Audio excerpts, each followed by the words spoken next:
뿐만 아니라 더 우려스러운 것은 뭐냐면 헌법재판소 자체가 지금 하고 있는 것이 나는 가장 우리나라의 최후의 보루가 나는 헌법재판소라고 믿고 있어요. 그러나 지금 나타나고 있는 징조들을 볼 때는 과연 헌법재판관이라고는 우리나라에서 최고의 존경받고 신뢰받아야 될 헌법재판관조차들도 내가 사적으로 이렇게 들어본 얘기에 의하면 여론의 압력에 내가 이게 내 소신대로 할 수 있을까? 이렇게 생각하는 사람들이 의외로 있다라고 하는 것이 들려주고 있어요. 그러한 대표적인 사례가 뭐냐? 1월 30일 날 퇴임했던 그 헌법재판소장 박한철 소장이 뭐라고 그랬어요? 떠나기 전에 뭐라고 그랬냐면 늦어도 3월 첫 번째라고 그랬나? 9일인가? 이때까지 다시 말하면 3월 13일 날 그 이제 두 번째 사람이 퇴임하기 전까지는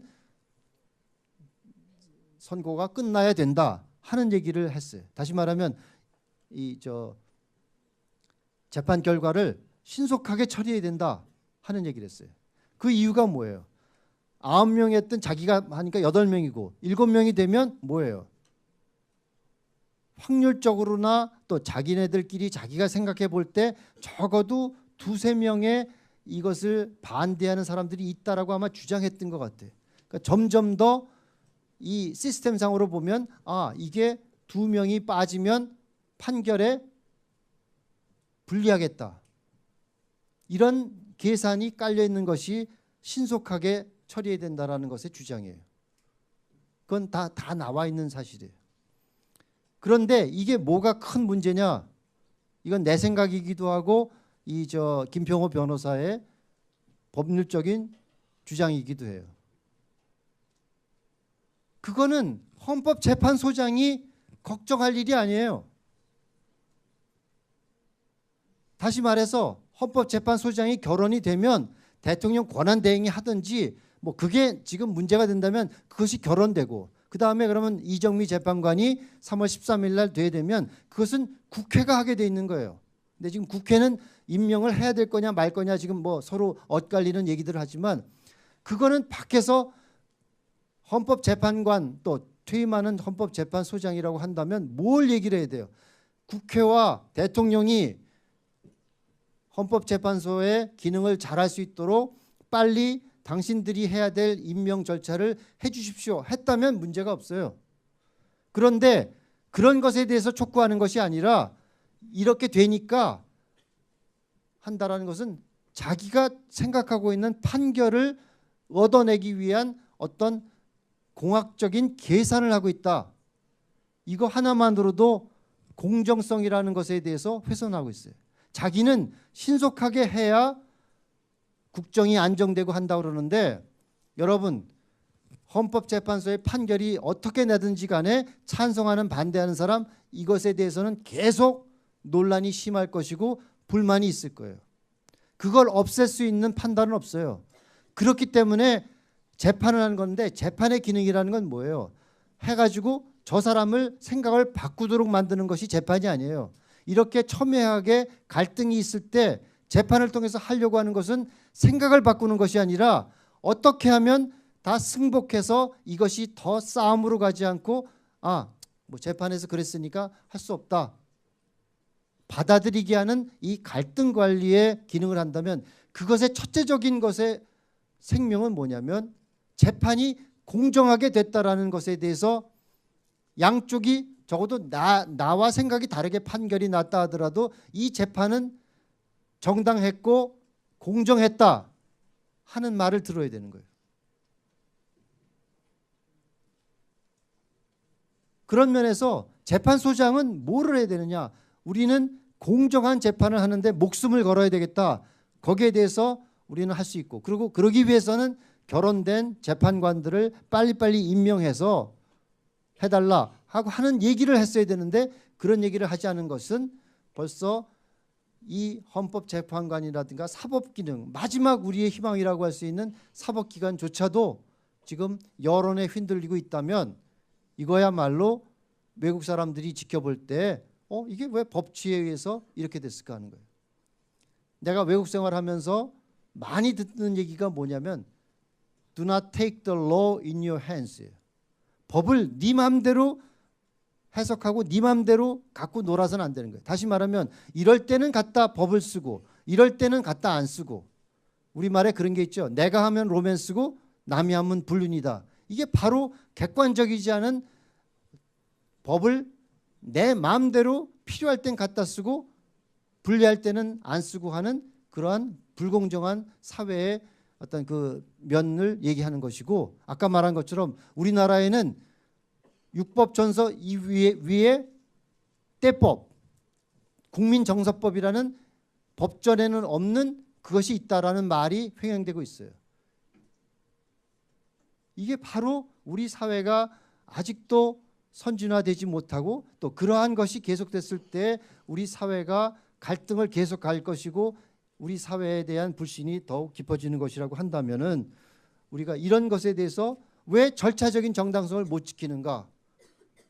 또 그리고 실제적으로 볼 때 임기가 얼마 남지도 않은 대통령을 갖다가 그러한 공정한 재판 절차를 하는 것이 거의 임기 말쯤에 나온 것으로 한다면 이게 과연 국가를 위해서는 무슨 실익이 있는가?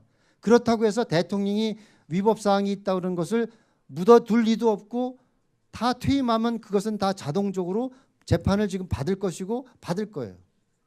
그렇다면 뭐가 더 국가를 위해서 우리가 해야 될 것인가 하는 것에 대해서 우리가 얘기를 해야 돼요. 그런데 내가 말을 이제 마치려고 하는데 지금 보면 이제 나중에 역사가나 우리가 시간이 지나고 나면 모든 것들이 많이 드러날 것으로 생각합니다. 지금 하고 있는 것은 법적인 절차라든가 이런 것에 의한 것이 아니라 지극히 정치적인 음모에 의해서 언론이라든가 국회라든가 검찰이라든가 또 거기에 종북 세력들이 해서 국가 시스템 자체를 한번 뒤엎어 보겠다라는 그런 불순한 방향으로 지금 가고 있다면 여러분들이 바로 거기에 대해서 경종을 울리고 여기에 대해서 역사의식을 갖고 이것을 고쳐나가야 되겠다. 그것의 핵심 골자는 뭐예요?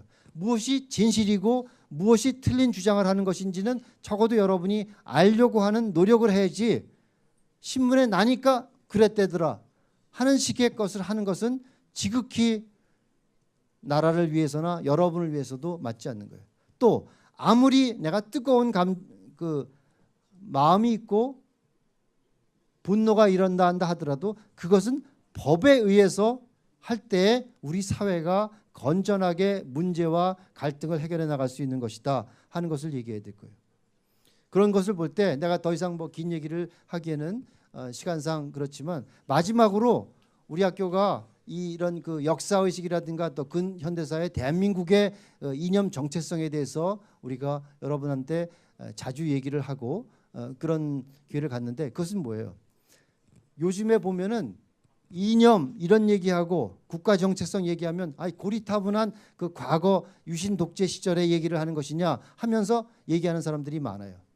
심지어는 좌파 정권 말고 이전에 있었던 이명박 정부도 출범할 때 뭐라 그랬느냐, 이제는 이념 이런 거 떠나서 실용적인 경제적인 그 이득이나 이런 것을 따지는 시대가 돼야 된다 하는 주장을 했어요. 실제로 그러다 보니까 국가 정체성의 문제라든가 이념적인 문제는 우리가 잊어버리고 살았어요. 그러나 이념이라는 건 뭐예요? 우리나라가 어떤 것에 기반한 국가 운영 시스템을 가져야 될 것이냐. 특히 우리나라는 세계에서 유례를 찾아볼 수 없는 그런 아주 최악의 공산 독재 북한 정권을 우리가 상대하고 있는, 그리고 우리가 뭐 햇볕 정책이다 뭐다 해서 그렇게 친밀하게 했지만 속아서 결국은 그 돈으로 올해 중에 아마 핵무기를 완성할 수 있는 단계로 갔다고 했으면 과연 우리는 적어도 이러한 북한식의 공산주의나 이런 것에 대해서는 철저하게 안 된다. 그리고 그것을 지키기 위해서는 우리의 힘만으로는 안 되니까 자유세계의 동맹국인 미국과의 우린 동맹을 강화해야 되겠다 하는 것에 대해서 우리가 분명하게 가져야 되는데 지금의 여러분 세대라든가 또 지금 나이가 든 사람들조차도 무슨 생각을 하냐? 야, 이념이 밥 먹여주냐? 이념 때문에 괜히 남북 간에 갈등 생기면 우리만 손해 보는 거 아니냐? 이렇게 얘기하고 있어요. 심지어는 뭐라고 그랬는 줄 알아요? 여러분은 잘 모를지 몰라도 노무현 대통령 시절에 뭐라고 그랬냐? 그 사람이 뭐 반미주의적인 그런 생각을 가지고 있지 않느냐? 그래서 여러 가지 질문들을 하니까 뭐라고 그랬는 줄 알아요? 반미 뭐 어떻습니까? 반미가 뭐가 나쁩니까? 여러분 생각해 봐요. 그렇다고 우리가 무슨 미국의 식민지로 가자, 미국의 무슨 조리돼서 쫄쫄 따라가자 이런 말이 아니에요. 이게 바로 국가 정체성에 대한 문제예요. 또 내가 뭐 돌아가신 대통령을 얘기하는 게 비겁한 일인지 모르지만 이게 바로 현실적인 문제이기 때문에 얘기하는 거예요. 노무현 대통령이 장인이 그 월북을 했다든가 하여튼 뭔가 이념적으로 종북 세력이었다고 해가지고 질문했더니 뭐라 그랬어요? 그럼 내가 사랑하는 아내를 포기해야 됩니까? 그랬더니 많은 사람들이 야, 저 멋있는 로맨티스트다 그랬어요. 그런데 그럴 때 그럼 어떻게 얘기를 해야 되느냐? 그건 우리는 이념에 대해서는 연좌제라는 걸 안 하기 때문에 그건 장인의 생각이었고 나는 그 장인의 종북주의적인 그런 그 이념에 대해서는 나는 달리합니다. 나는 자유민주주의를 택하는 사람입니다. 그러나 그런 그 장인의 딸이라 하더라도 이 사람은 나와 생각이 같고 그런 것에 대해서는 철저하게 나는 자유민주주의자입니다. 라고 얘기했다면 아무 문제가 없는 거예요. 사람들이 거기에 대해서 혼동하고 있는 거예요. 우리가 철저하게 이 국가의 정체성과 이런 걸 가져야 돼요. 흔히들 진보와 보수가 양날개처럼 같이 있어야 균형을 잡는다 하는 얘기를 하는데 그거는 이념의 첫 번째 부분과 두 번째 부분이 달라요. 우리가 말한 자유민주주의라는 체제 속에서 택한 것은 그 기반 속에서 보다 더 예를 들면 세금을 더 많이 할 거냐, 평등을 강조할 거냐, 효율을 강조할 거냐 이런 것의 진보와 보수의 그런 것은 상호작용을 하면서 가야 되는 것이지만 우리가 북한과 같은 체제도 받을 수 있고 자유민주주의 체제도 한다. 이것은 있을 수 없는 거예요. 이것은 분명한 선택을 해야 되는 것이고 우리는 이미 새로운 대한민국이 탄생하면서 거기에 대한 선택은 이미 한 것이에요. 그래서 내가 말을 마치겠는데 우리가 이런 사태를 바라보면서 여러분이 역사의 방관자가 되지 않고 무엇이 과연 옳은 길인가 하는 것에 대해서 보다 책임 있게 그러면서 내가 말한 것처럼 진실을 알려고 하는 노력 그 다음에 법치주의를 우리가 훼손시키지 않는 그 논의가 될 수 있도록 여러분이 그 생각을 가지고 이게 과연 법치주의에 맞는 것인가 법의 어떤 절차적인 정당성을 가졌는가 이런 것을 여러분들이 주목해 볼 때 역사에 책임 있는 사람으로 여러분들이 있고 또 바로 그러한 소위 말하는 깨어있는 국민이 있을 때 나는 우리나라에 앞으로 희망이 있다 이런 생각을 하는 겁니다. 그래서 내 얘기는 이것으로 마치겠고 지금 내가 얘기한 것에 대해서 의견이 다르거나 또 다른 면에서 질문할 것이 있으면 한 두세 사람 질문 받고 이제 마치도록 하겠어요. 질문할 사람. 그래. 마이크 좀 줄래? 몇 학년이지? 1학년 2반 그래. 16번 박유한이고요. 그 법적인 잠깐 조용히 하고 잘 들어요. 법적인 절차를 지키지 않았다고 했는데 법적인 절차를 지키지 않은 부분이 어떤 부분이 있었는지 설명해 주실 수 있으며 또 태블릿이 나왔을 때 그러면은 그 박근혜 대통령이 가지고 있던 연설문의 내용과 왜 일치했는지를 최순실의 것이 아닌데도 왜 일치했는지를 설명할 수 있는지도 한번 말씀해 주실 수 있을까요? 그래, 두 가지. 첫 번째, 내가 사실은 설명을 했는데 놓친 것 같아. 법적인 절차성이 부족하다. 이제 헌법재판소를 가지고 얘기를 할 때에도 뭐예요? 헌법재판소의 법률 조항에는 다른 사안에 대해서는 민사소송의 절차를 밟는다. 단 탄핵 사건에 대해서는 형사소송법을 한다는 거예요. 그건 뭐예요? 형사라는 것은 이렇게 화해 조정을 하는 민사와는 달리 네가 죄인이냐 아니냐 유무죄를 따져야 되는 그런 것이에요. 그러다 보니까 더 엄격하게 해야 되는 거예요. 그러면 헌법재판소가 할 때는 이 사람이 죄가 있느냐 없느냐를 밝히는 데를 꼭 해야지만 그것이 유죄라고 나왔을 때 헌법 몇 조에 의해서 이것은 탄핵 사유가 된다. 이렇게 얘기해야 되는데 그러한 과정이 지금 생략된 대로 빨리 끝내고 빨리 해야 된다라는 어떻게 보면 정치적인 판단을 한다라는 게 그 하나만을 볼 때에도 법적인 적이 없다는 거예요. 다만 그다음에 두 번째 증거에 대한 거를 할 때 이것도 이제 법적인 절차의 문제와 관련되는데 타블렛 PC에서 연설문이 나왔다. 그런데 그건 대통령도 자기가 몇 년 동안에는 연설문 같은 거를 할 때 최순실한테 보내서 문구 같은 거라든가 이런 걸 봐달라고 했다고 했어요. 그런데 태블릿은 자기 게 아니라고 그랬어요. 그리고 나오는 증거에 의하면 PC나 이런 데에 있었던 것들을 갖다가 타블렛에다 옮겨놓고 그 입수하는 과정과 이런 그게 뭐 그 사람들은 쓰레기통에서 건졌다 뭐 했다 이런 말들이 다 나오는데 독일에서 가져왔다. 그게 하나도 밝혀지지 않았고 그것을 조사해 달라고 하는 피고 측의 주장이 있었는데도 조사하지 않아요. 심지어는 그것을 최초 보도했던 JTBC조차는 뭐라고 얘기하느냐. 그것이 혼란스럽고 하니까 지금은 뭐라고 그러냐. 아예 타블렛 PC가 뭐 증거의 효력도 없고 그게 중요한 게 아니라 다른 걸 볼 때 국정농단이 있었다 하는 식으로 그거는 이제 그 논란이 되니까 불리하니까 빼버리는 거예요. 바로 그러한 것들이 하고 그런데 그러면 왜 연설문이 갔느냐. 연설문이 갔어요. 그런데 밝혀진 바에 의하면 모든 연설문을 박근혜 대통령은 자기가 할 줄 몰라서 최순실이 다 고쳐줬다. 그건 아니라는 게 나와 있어요. 그러면 왜 연설문을 주고 고쳤느냐? 그건 뭐냐면 뭐 그거는 내가 대통령의 속마음까지 내가 얘기할 수는 없지만 많은 경우에도 내가 연설문을 할 때에는 어떤 일반 시민들이 볼 때에는 어떻게 생각할까 하는 것에 대해서 의견을 듣고 요거 고치면 좋겠다. 요런 건 좀 넣어줬으면 좋겠다 하는 의견을 듣는 것은 이걸 국정농단이라고 할 수 없는 거예요. 그런 상황으로 보면 돼요. 그다음 그래 마이크 좀. 몇 학년 몇 반이지? 저 2학년 6반 8번이요. 네, 김범준이라고 하고요. 오. 조용.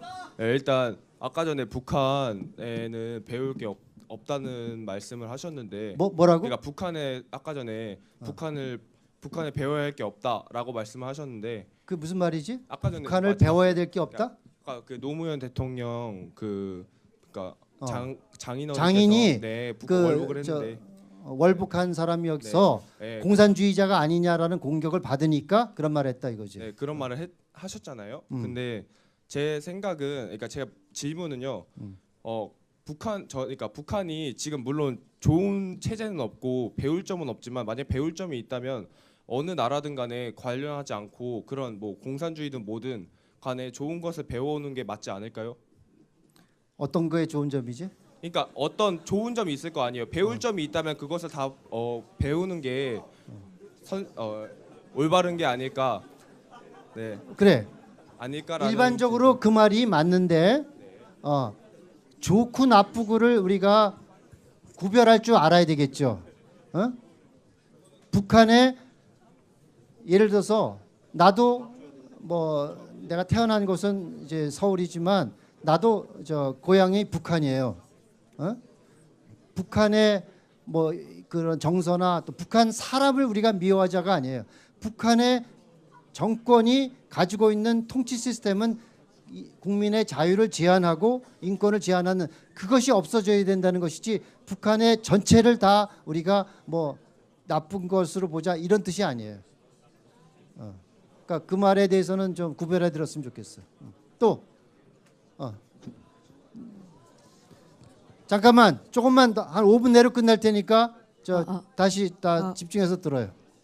저 그 지금 전에 말씀하셨던 그 박근혜 지금 탄핵하는 게 퇴임이 다 돼가는데 왜 이제 하냐고 하시는데 되게 저는 교장 선생님 말씀이 되게 모순되었다고 봐요. 막 저희 보고 막 정의롭게 살라고 막 진실되는 걸 막 알라고 막 하시는데 저희는 그게 탄핵되는 게 진실이라고 생각하고 정의라고 생각하거든요. 그거에 대해서는 어떻게 생각하시는지. 두 가지 얘기를 한 것 같아. 두 가지를 얘기했어요.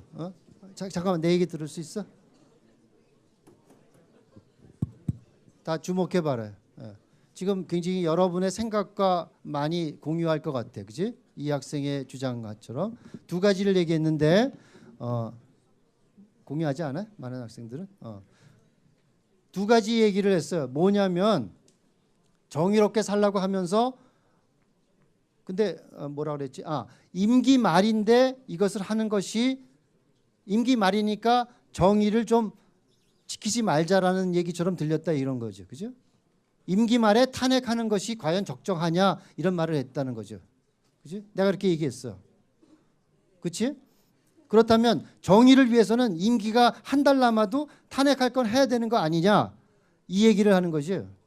그런데 두 가지가 잘못된 게 뭐냐면 하나는 대통령이 잘못한 게 있는 것을 탄핵이라는 것만으로 해서 그 재판하라는 게 아니에요. 그거는 임기 말 종료하는 순간 다 재판받게 돼 있어요. 그러니까 정의가 없어지는 게 아니에요.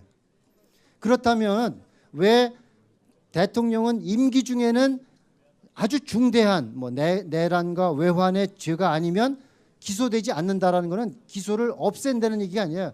그 기간 동안은 중지해서 임기를 끝난 다음에 하는 거예요. 그는 왜냐? 대통령이 갖고 있는 중요한 직책상의 문제. 예를 들어서 우리 버스를 운전하는 운전수가 막 욕을 해대고 우리 학생들한테 야, 이 자식들아 너희 왜 이렇게 막 하면서 부당하게 대우했다고 치자고. 그럴 때 마음 같아서는 아저씨 뭐예요? 그러고 막 따지고 싸우고 싶죠. 그러나 그 사람이 운전하는 동안에는 기분이 상하면 결국 사고의 위험성도 높기 때문에 그 문제를 정의의 입장에서 따지지 말라는 게 아니에요. 운전을 끝나고 해서 다른 방법으로 거기에 대해서 항의하고 따지라는 거예요. 왜?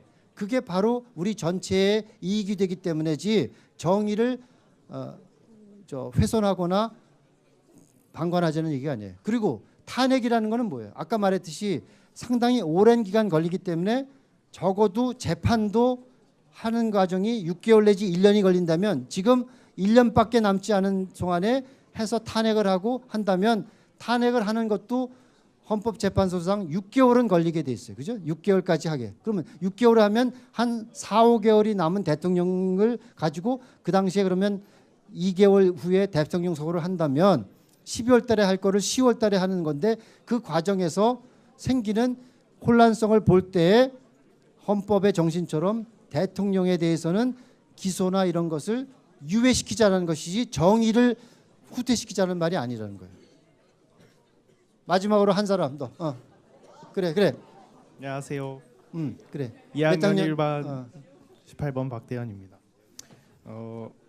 먼저 그 타블렛 PC에 대해서 좀 얘기를 많이 하셔서 묻고 싶은 게 있는데 박근혜 대통령이 그 최순실하고 이제 국정농단을 벌이면서 벌였던 것에 대해서 이제 다른 근거와 정황들에 의해 그들의 범죄가 밝혀지게 되었는데 잠깐만 조용히 해봐. 잘 안 들려.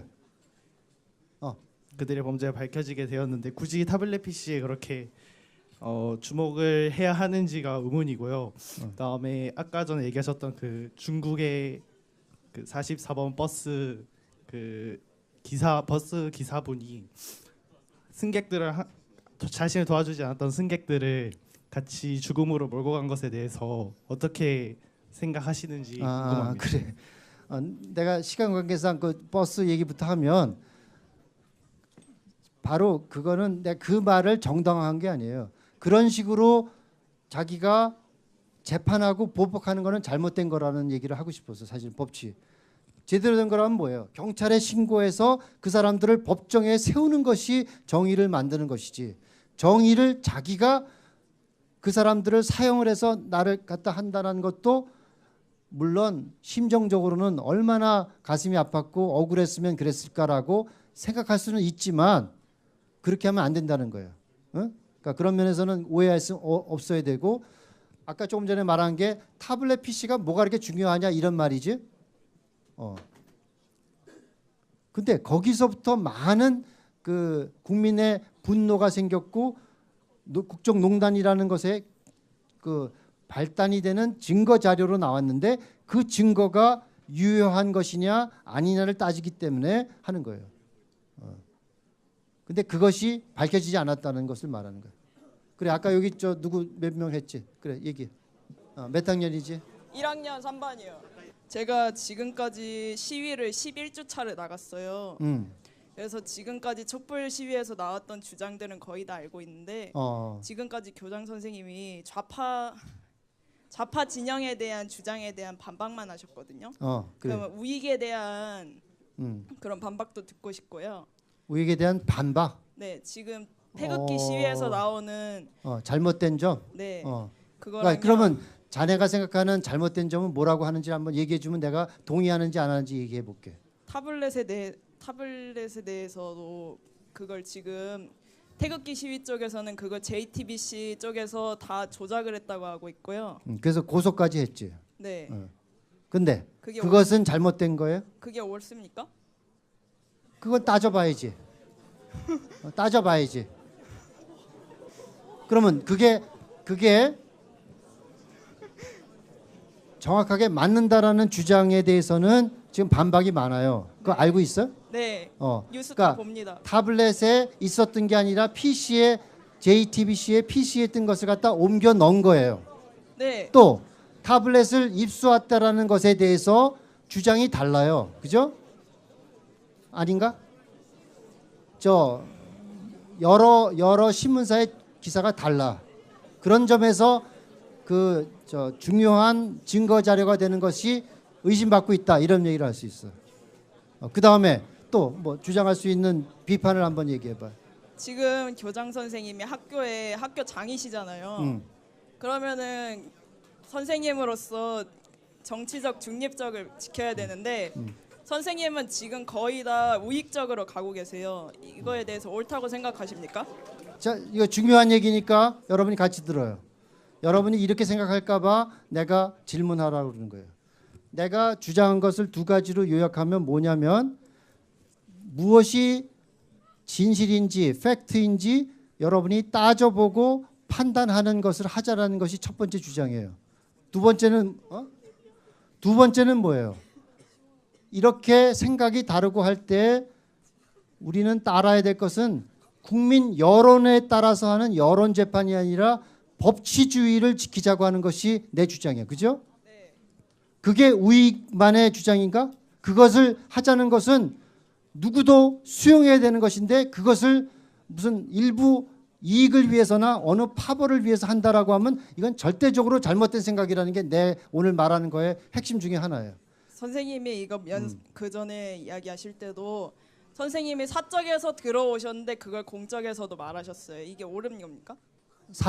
사적에서 들어오신 내용을 공적에서도 지금 이 자리에서도 사적에서 말하셨어요. 들어온 것이 아니라 뭘 말하는 거예요? 내가 사적이라는 것은 사적으로 하는 게 아니라 여러 의견이 다른 법률가들의 주장에 대해서 내가 취사 선택해서 지금 여러분이 알고 있는 것에 대해서 다른 면을 부각시켜 주는 것이지 내 개인의 의견으로 얘기하는 게 아니에요. 법치주의 이런 것을 주장하자 이런 건 내 주장일 수도 있지만 많은 전문가들이 해야 되는 주장을 얘기한 것이에요. 내 주장도 들어있는 것이지. 그런데 그것이 왜 정파적으로 해석돼야 되느냐 하는 거예요. 그래.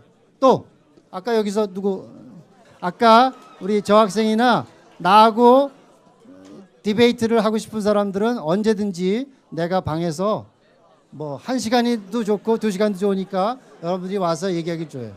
내가 아까 했던 말 한마디만 다시 여러분한테 리마인드 하는데 여러분이 지금 그렇게 생각하고 분노하는 것이 내가 전적으로 잘못됐다라고 생각하지 않아요. 아까 말했듯이 내가 사랑하는 사람을 놓쳐서 죽고 싶은 마음을 내가 비난하고 싶은 마음이 없어요.